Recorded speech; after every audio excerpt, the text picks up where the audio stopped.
நம்ம எங்கே இருக்கோம்னு பார்த்தீங்கன்னா காசிக்கு நிகரான திருத்தலத்துக்கு தான் வந்திருக்கோம். முன்னாடியெல்லாம் பார்த்தீங்கன்னா காசிக்கு போகிறாங்க அப்படின்னாவே கொஞ்சம் பயமாக இருக்கும்னு சொல்லுவாங்க. அவங்க போயிட்டு வர்ற வரைக்கும் வீட்டில் வந்து பயந்துக்கிட்டே இருப்பாங்க. அவங்க எப்போ வருவாங்க எப்போ வருவாங்க, காசிக்கு போயிருக்காங்க காசிக்கு போயிருக்காங்க அப்படின்னு சொல்லுவாங்க. அதாவது செலவுகளும் அதிகமாக இருக்கும், பயணமும் வந்து கொஞ்சம் கடுமையாக இருக்கும் அப்படிங்கிற மாதிரி சொல்லுவாங்க. நம்மளுக்கு வந்து ஒரு நல்ல வாய்ப்பு கிடைச்சிருக்கு. அதாவது காசிக்கு நிகரான திருத்தலம் வந்து இந்த திருத்தலம். அங்கே உள்ள சுவாமி தான் இங்கே இருக்கிறாங்கன்னு சொல்கிறாங்க. அது வந்து பைரவர் எப்படி சொல்கிறாங்க அப்படின்னா, அங்கே உள்ள பைரவரை காசிநாதரே இங்கே அனுப்பி இங்கே வந்து ஒரு முனிவருக்கு வந்து காவலுக்காக இருந்த இடம் இது அப்படிங்கிறாங்க. அந்த வரலாறு என்னன்னு நான் கோயிலுக்குள்ளே போய் நான் வந்து சொல்கிறேன். இப்போ ஏன் இந்த கோயிலை பற்றி நம்ம சொல்கிறோம் அப்படின்னா, மார்ச் 25/3/2026 பங்குனி 11 புதன்கிழமை அன்னைக்கு காலையில் 9 மணிலேருந்து 10:30 மணிக்குள்ளே வந்து இங்கே மகா கும்பாபிஷேகம் வந்து நடக்க இருக்குங்க. அதனால் உங்கள் நம்ம எல்லாருமே வந்து கண்டிப்பாக இதில் கலந்துக்கிறதுக்கு முயற்சி செய்வோம். அவர்கிட்டயே வேண்டிப்போம், நாங்கள் வரணும், எங்களுக்கு அதுக்கான அருளை தயவு செஞ்சு கொடுங்கன்னு. கோயிலில் வந்து வேலைப்பாடுகள் வந்து ஃபுல்லாகவே நடந்துக்கிட்டு இருக்கு. எல்லா சைடுமே வந்து அவங்க சுத்தம் பண்ணுறது, மேலே வந்து அந்த கும்பாபிஷேகத்துக்கு மேலே ஏறி போகிற எல்லா இடமுமே வந்து வேலைப்பாடுகள் வந்து சூப்பராக வந்து பண்ணிக்கிட்டு இருக்காங்க.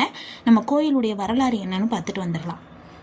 பாண்டியர் காலத்தில் இந்த இடம் ஃபுல்லாகவே பார்த்தீங்கன்னா இலந்தை வனம் நிறைந்த பகுதியாகவும், அதாவது அரச மரங்களும் ஒரு சின்ன மண்டபம் வந்து இந்த இடத்துல வந்து இருந்திருக்கு. அந்த அரச மரத்து அடியில் பார்த்தீங்கன்னா விலங்கு முனிவர் அப்படிங்கிற ஒரு முனிவர் வந்து சிவபெருமானை நோக்கி வந்து தவம் செஞ்சுக்கிட்டு இருக்கிறாரு. அப்போ கீஷன் என்னும் அரக்கன் வந்து அவருடைய தவத்தை கலைக்கிறதுக்கு வந்து ரொம்ப இடைஞ்சல்கள் வந்து கொடுத்துக்கிட்டே இருக்கிறார். இதெல்லாம் பார்த்த காசி விஸ்வநாதர் என்ன பண்ணுறாரு, அவருடைய காவலராக உள்ள கால பைரவரை வந்து இங்கே அனுப்பி வைக்கிறார். இந்த மாதிரி நீ போய் அவருக்கு வந்து காவலாயிரு, அவருடைய தவத்தை கெடுக்கிறதுக்காக நிறையா வந்து இதெல்லாம் பண்ணுறாங்க, நீ அங்கே போய் காவலாயிரு அப்படின்னு சொல்கிறாரு. அவரும் வந்து இங்கே வந்து காவல் காக்குறாரு. காவல் காத்து இங்கே வந்து அவர் வந்து தங்கிடுறாரு. இங்கே வந்து இருந்து வந்து காவல் காத்துக்கிட்டு இருக்கும்போது அந்த சமயங்களில் பார்த்தீங்கன்னா ஒவ்வொரு நாட்டில் விளையிற ஒவ்வொரு பொருளையும் ஒவ்வொரு நாட்டுக்கு வந்து வணிகம் செய்வாங்க. அப்படி வணிகம் செய்கிறதுக்காக கேரளாவில் விளைந்த மிளகை வந்து ஒரு செட்டியார் வந்து எடுத்துக்கிட்டு பாண்டிய நாட்டு நோக்கி வந்து பயணம் செய்கிறார். அங்கே கொண்டு போய் அங்கே மன்னரிடம் வந்து ஒப்படைக்கிறதுக்காக அப்படியே பயணம் செஞ்சு வந்துகிட்டு இருக்கிறார். குண்டடத்துல தான் வந்து அந்த சின்ன மண்டபத்துல தான் வந்து எல்லாரும் வந்து இலைப்பாரிட்டு காலையில வந்து கிளம்புறது, அந்த மாதிரி வந்து இந்த இடம் வந்து அமைந்திருக்கு. இங்கே வந்து அவர் வந்து நைட்டு தங்குறாரு.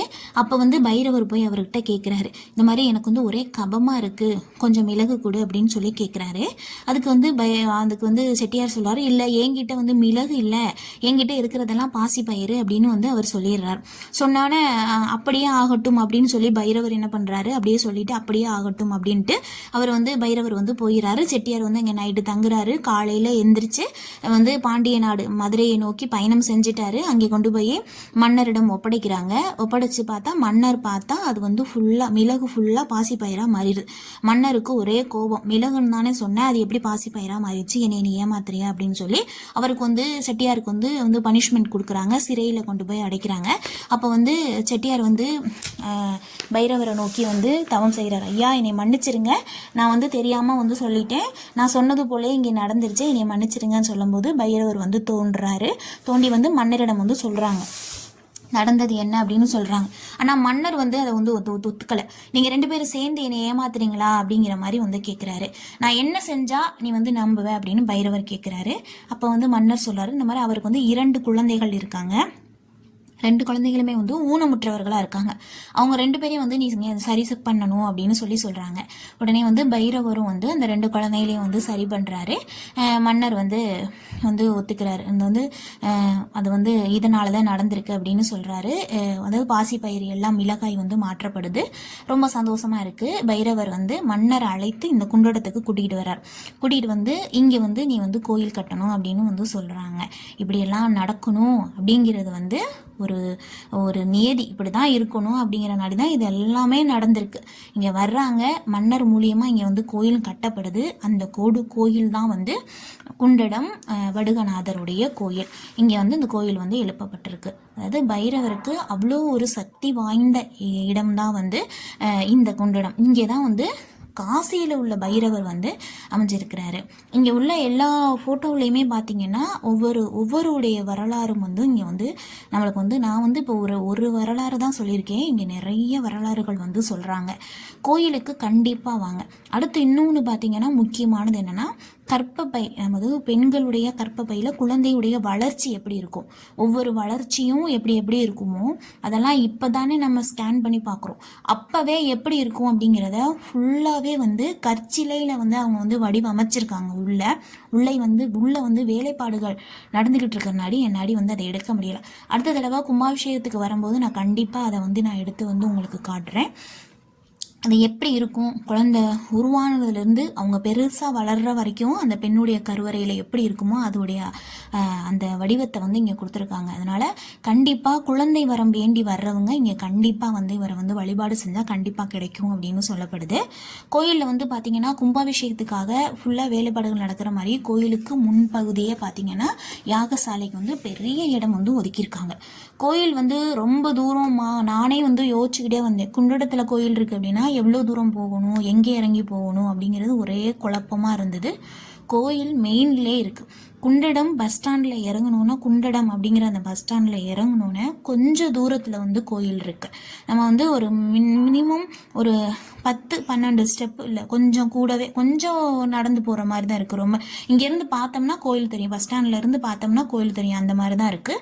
பயப்படாமல் வரலாம். இப்போ நான் வந்து தெரியாமல் யோசிச்சுக்கிட்டே வந்தேன். ஏன்னா கும்பாபிஷேகத்தன்னைக்கு நம்ம போய் எங்கே இருக்குது கோயில்னு நம்ம தெரியாமல் முழிச்சிடக்கூடாதுன்னு நான் வந்து கொஞ்சம் முன்னாடியே வந்துடுவோம் அப்படின்னு சொல்லி நானும் என் ஃப்ரெண்டும் வந்தோம். பஸ் ஸ்டாண்டை விட்டு இறங்கினோன்னே கேட்டோம் கோயில் எங்கே இருக்கணும், இதோ அங்கே தாம்மா இருக்குது அப்படின்னாங்க. ரொம்ப சந்தோஷமாக இருந்தது. அதனால் பயப்பட வேணாம். இங்கே இருக்கிறவங்களுக்கு தெரியும், தெரியாதவங்களுக்கு தான் நான் சொல்கிறேன். இறங்கி ரொம்ப தூரம் போக வேணாம், நடக்கிற தூரம் தான். அதனால் கும்பாபிஷேகத்தில் வந்து எல்லாருமே வந்து கலந்துக்குங்க. எல்லா ஏற்பாடுகளுமே சூப்பராக பண்ணியிருக்காங்க. சுத்தமாக ஃபுல்லாக எவ்வளோ தூரம் நம்ம நின்று பார்க்க முடியுமோ அந்த அளவுக்கு வந்து அவங்க வந்து இட வசதிகள், காசு இருந்தால் காசிக்கு போங்க, காசு இல்லாவிட்டால் குண்டடம் வாங்க அப்படிங்கிற பெருமையும் இந்த கோயிலுக்கு தான் இருக்குது. தேய்பிரை அஷ்டமி செவ்வாய்க்கிழமைகளில் கோயில் வந்து ரொம்ப விசேஷமாக இருக்கும். இங்கே பரிகாரம்னு பார்த்தீங்கன்னா மிளகு பால் அந்த நம்ம வந்து அபிஷேக பொருட்கள்லாம் வந்து வாங்கி கொடுக்கலாம். மிளகு வந்து ரொம்ப விசேஷமாக வந்து இங்கே வந்து கருதப்படுது.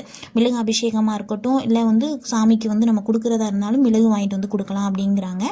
எல்லாரையும் வந்து கும்பாபிஷேகத்துக்கு வருகன்னு அழைக்கிறாங்க அவங்க. நம்ம எல்லாருமே வந்து வர்றதுக்கான முயற்சிகள் வந்து செய்வோம்.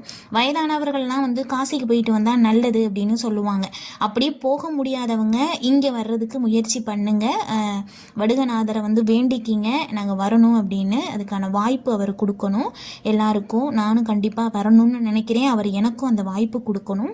எவ்வளோ நேரம் நம்மளுடைய வீடியோ பார்த்தவங்க எல்லாருக்கும் ரொம்ப நன்றி. நம்மளுடைய சேனலை சப்ஸ்கிரைப் பண்ணிக்கோங்க, ஒரு லைக்கும் கொடுங்க. இவ்வளோ நேரம் பார்த்தவங்க எல்லாருக்கும் ரொம்ப ரொம்ப நன்றி.